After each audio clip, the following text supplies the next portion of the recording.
Parenting OCD in teenagers, video 27, and in today's video we're going to cover how to protect siblings when another child has got OCD, because what I found from my own experience was it can be very easy to actually forget about the sibling who is also struggling due to the constraints of OCD, especially if they're helping to care for the other child because they've sort of been recruited into compulsions. So how can you protect siblings from OCD, particularly contamination OCD, which can be very challenging? Here are a few tips and a few things that I've picked up in hindsight of how I could have done things better when I was parenting OCD in my teenager. So when it comes to protecting siblings, here are a few things that you can do to make the process a little bit more bearable for them as well.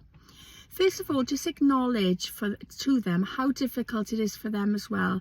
Just explain you do understand that it's challenging for them and that it's actually affecting their lives as well.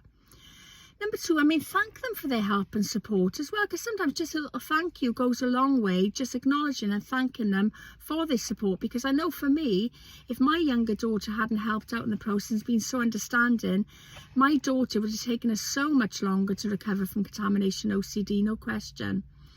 Another thing you can do as well is reward siblings for their support, because when you're parenting a teenager with OCD, very often you're told to factor in rewards as part of therapy to make the process more bearable. But what we can often forget is that can seem unfair to the sibling who's also having their lives very controlled by this invisible bully, and yet they are not having the necessary rewards or when they're helping out.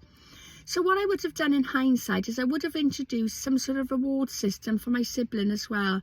Now, I've got to stress, these rewards don't have to be anything that costs a lot of money, because my younger daughter, she likes nothing better than spending one-to-one quality time with me. So it could just be that we were going to sit down together and watch a favourite movie, or play a board game, go for a short trip in the car and just sit together, or having a coffee. It can just be something really simple. It's just up to you what you want to actually factor in as a reward and what you know will work for your the younger sibling. And then another thing is as well, very often children or siblings of children with OCD, particularly contamination OCD, can also isolate themselves from friends and family.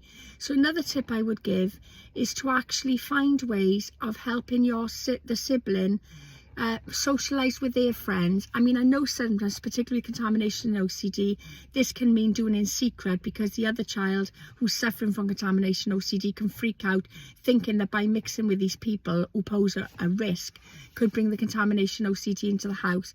So what I would have done in hindsight is I would have actually arranged for my younger child to have met up with friends secretly, so that she was having a bit more normal life.